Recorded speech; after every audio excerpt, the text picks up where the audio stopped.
আসসালামু আলাইকুম। আমি আবু বকর সিদ্দিক দীপু। আমার সাবমিশন আইডি হচ্ছে 36357।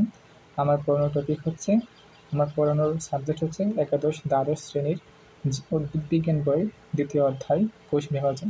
কোষ বিভাজন অধ্যায়টা যদিও আকারে ছোট, তবে অনেক বেশ কনসেপচুয়াল, তাই পরীক্ষায় এখান থেকে সহজেই বেশি নাম্বার তোলা সম্ভব। প্রথমত জেনে নেওয়া যাক কোষ বিভাজন কী। কোষ বিভাজন জীবদেহের জন্য একটি মৌলিক এবং অত্যাবশ্যকীয় প্রক্রিয়া, কারণ কোষ বিভাজন ছাড়া একটি বহুকোষী প্রাণী একটি কোষ থেকে অনেকগুলো কোষে পরিণত হতে পারত না, এবং যে কোনো জীব তার পরবর্তী বংশবৃদ্ধি করতে পারত না। তাই কোষ বিভাজন জীবদেহের জন্য একটি মৌলিক আর অত্যাবশ্যকীয় প্রক্রিয়া। কোষ বিভাজন ভালো করে বোঝার জন্য কয়েকটা শব্দের অর্থ জানতে হবে।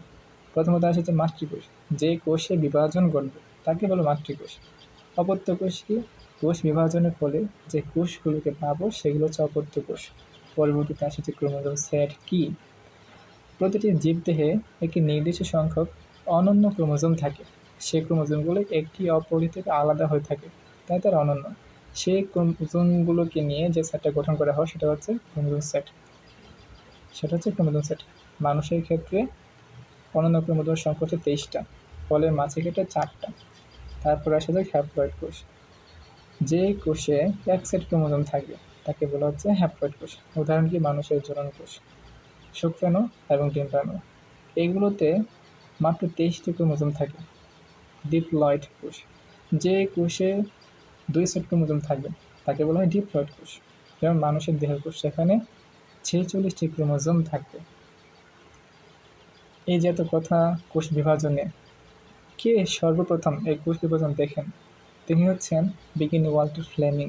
1882 সালে তিনি সামুদ্রিক জীব স্যালামান্ডার, ওই জীবের নাম হচ্ছে ট্রাইটোরাস মেকুলোসা, ওই জীবে তিনি সর্বপ্রথম কোষ বিভাজন দেখেন।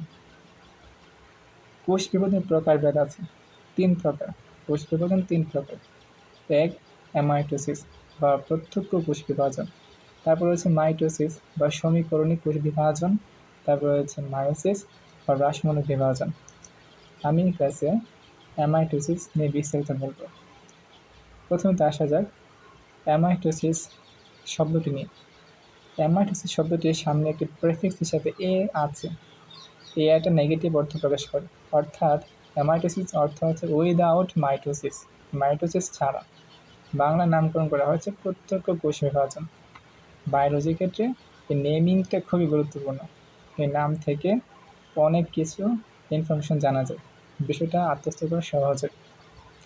এখন আসে যে অ্যামাইটোসিস কোষ বিভাজন কাকে বলে। যে কোষ বিভাজন প্রক্রিয়ায় একটি মাতৃকোষের নিউক্লিয়াস এবং সাইটোপ্লাজম যে কোনো জটিল মাধ্যমিক পর্যায় ছাড়াই সরাসরি মাতৃকোষ থেকে দুটি অপত্য কোষে পরিণত হয়ে যাবে, তাকে বলতেছে অ্যামাইটোসিস। অ্যামাইটোসিস কোষ বিভাজনের সংজ্ঞায় কয়েকটা শব্দ লক্ষণীয়। প্রথমত হচ্ছে যে নিউক্লিয়াস সাইটোপ্লাজম, অর্থাৎ কোষের নিউক্লিয়াস এবং সাইটোপ্লাজমের বিভাজনের মাধ্যমে অ্যামাইটোসিস সংঘটিত হবে। পরবর্তীতে রয়েছে যে কোনো মাধ্যমিক পর্যায়। এ দ্বারা কী বোঝালো? এ দ্বারা বোঝানো হচ্ছে যে নিউক্লিয়াস এবং সাইটোপ্লাজম বিভাজনের মধ্যবর্তী সময়ে অন্য কিছু ঘটবে না, সরাসরি নিউক্লিয়াস এবং সাইটোপ্লাজম তারা বিভাজিত হয়ে যাবে, এখানে জটিল কোনো কিছু হবে না। তো পরবর্তীতে আসা যাক, এই ক্লাসে আমরা অ্যামাইটোসিস নিয়ে বিস্তারিত জানব এবং চেষ্টা করব যেন আমরা একটা ক্রিস্টাল ক্লিয়ার কনসেপ্ট পেতে পারি ইনশাআল্লাহ। অ্যামাইটোসিস প্রকৃতিতে কী করে ঘটে? কোন প্রক্রিয়া? অ্যামাইটোসিস প্রক্রিয়ায় কোনো ধরনের জটিলতা থাকবে না। মাইটোসিস সেখানে অনেক জটিল পর্যায়ে থাকে, কিন্তু অ্যামাইটোসিস সেই তুলনায় অনেক সরল এবং সহজে করে থাকে। এই ক্ষেত্রে নিউক্লিয়াসের বিভাজন আগে ঘটবে। নিউক্লিয়াসটি প্রথমে লম্বা হবে এবং এর মধ্যভাগে ভাগ হয়ে দুটি ভাগে ভাগ হয়ে যাবে। পরবর্তীতে কোষটির মধ্যভাগে একটি চক্রাকার গর্ত সৃষ্টি হবে এবং সেটি ক্রমাগত ভেতর দিকে ঢুকে গিয়ে এই কোষটিকে দুটি ভাগে ভাগ করে ফেলবে। এর মাধ্যমে একটি মাতৃকোষ থেকে দুটি অপত্য কোষের সৃষ্টি হয়। পরবর্তীতে সেই অপত্য কোষগুলো ক্রমাগত বৃদ্ধিপ্রাপ্ত হবে এবং মাতৃকোষের অনুরূপ আকার ও আকৃতি লাভ করবে। এই ছিল অ্যামাইটোসিস। আমি আবার বলে নিচ্ছি অ্যামাইটোসিস কী করে ঘটে। প্রথমত নিউক্লিয়াসের বিভাজন হবে, নিউক্লিয়াস লম্বা হবে এবং এর মধ্যভাগে দুই ভাগে ভাগ হয়ে যাবে। পরবর্তীতে এই কোষটির মধ্যভাগে, কোষটির ঠিক মধ্যখানে একটা চক্রাকার গর্ত সৃষ্টি হবে। সেই চক্রের গর্তটি ভেতরের দিকে ঢুকে যাবে এবং কোষটিকে দুটো ভাগে ভাগ করে ফেলবে। এর মাধ্যমে একটি মাতৃকোষ থেকে দুটো অপত্য পেয়ে গেলাম। এই হচ্ছে অ্যামাইটোসিস প্রক্রিয়া। অ্যামাইটোসিস কোষ বিভাজন কোন কোন জীবে হয়ে থাকে? অ্যামাইটোসিস কোষ বিভাজন হয় থাকে কতগুলো অ্যামিবা এবং ইস্ট, যেগুলো নিম্ন শ্রেণীর জীব, সেগুলোতে অ্যামাইটোসিস প্রক্রিয়া সংঘটিত হবে। এখন রয়েছে অ্যামাইটোসিস প্রক্রিয়ার তাৎপর্য কি? প্রকৃতিতে কোনো কিছুই বিনা কারণে হয় না, ঠিক তেমনি অ্যামাইটোসিস বিনা কারণে হয় না। একজন বিজ্ঞানী রয়েছেন, তার নাম হচ্ছে বিজ্ঞানী স্ট্রাসবার্গার। তিনি বলেন অ্যামাইটোসিস প্রক্রিয়া থেকে পরবর্তীতে জটিল কোষ বিভাজন উদ্ভব ঘটেছে।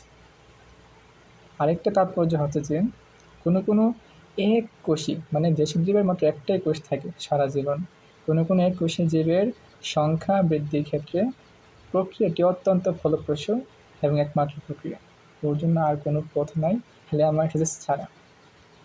আচ্ছা, তারপর একটা স্পেশাল নোট, সেটা হচ্ছে যে ব্যাকটেরিয়া যা আদিকোষী, ব্যাকটেরিয়ার ক্ষেত্রে বংশবৃদ্ধির ক্ষেত্রে দ্বিভাজন নামে একটা কোষ বিভাজন হয়।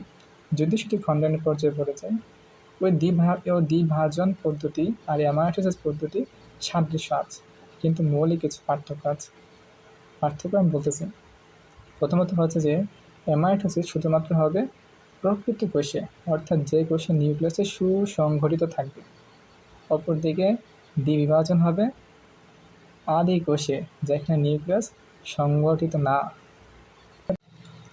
আর একটি পার্থক্য হচ্ছে অ্যামাইটোসিস প্রক্রিয়ায় ক্রোমোজোমের সরাসরি বিভাজন ঘটবে, এখানে কোনো স্পিন্ডল যন্ত্র সৃষ্টি হবে না।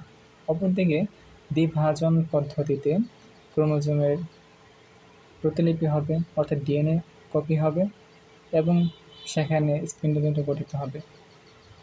এই দুটি পার্থক্য রয়েছে অ্যামাইটোসিস এবং ব্যাকটেরিয়ার দ্বিভাজন পদ্ধতিতে।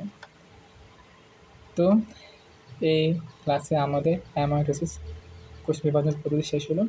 আমি আশা রাখবো যে এর মাধ্যমে আমাদের প্রত্যেকের অ্যামাইটোসিস নিয়ে সকলের কনফিউশন দূর হয়ে গেল। এই ক্লাস করার পরবর্তীতে যখন আমরা মেন বইটা খুলব, আশা করি বইয়ের ভাষা উদ্ভব থাকবে না, আমাদের কাছে সহজবোধ্য হয়ে যাবে ইনশাআল্লাহ।